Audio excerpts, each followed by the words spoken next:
బ్రతుకు తెరువు కోసం ఇజ్రాయెల్ దేశానికి వెళ్లిన జగిత్యాల జిల్లాకు చెందిన రేవెళ్ల రవీందర్ అనే వ్యక్తి గుండెపోటుతో మృతి చెందాడు.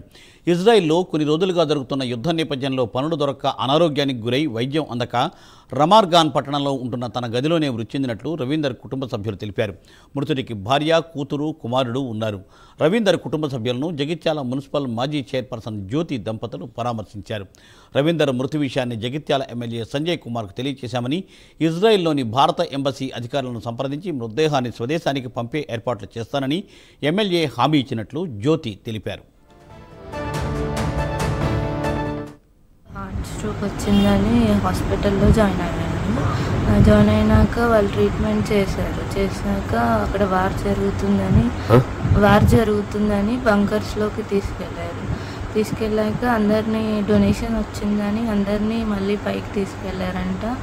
డాడీకి డొనేషన్ రాలేదని అక్కడే బంకర్స్లోనే ఉంచారట. వార్లో చాలా బాంబ్స్ వేసేసరికి భయపడి మళ్ళీ అసలు ఫోన్ కూడా చేయకపోతే అందులోనే చనిపోయాడు. అసలు వార్ వల్లనే చనిపోయాడు, కానీ వాళ్ళేమో చెప్పట్లేదు. అట్లా మాకు అసలు మా కండిషన్ అసలు ఎక్స్పెన్సెస్ కూడా పెట్టుకోనంత స్థితిలో ఉంది.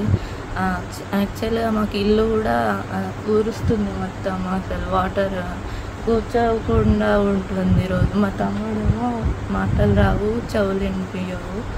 మా డాడీ కొంచెం సంపాదన కోసమని పార్ట్ టైం జాబ్ కోసమని వెళ్ళారు అక్కడికి. 20 days బ్యాక్ హార్ట్ స్ట్రోక్ వచ్చిందని హాస్పిటల్లో జాయిన్ అయ్యాను.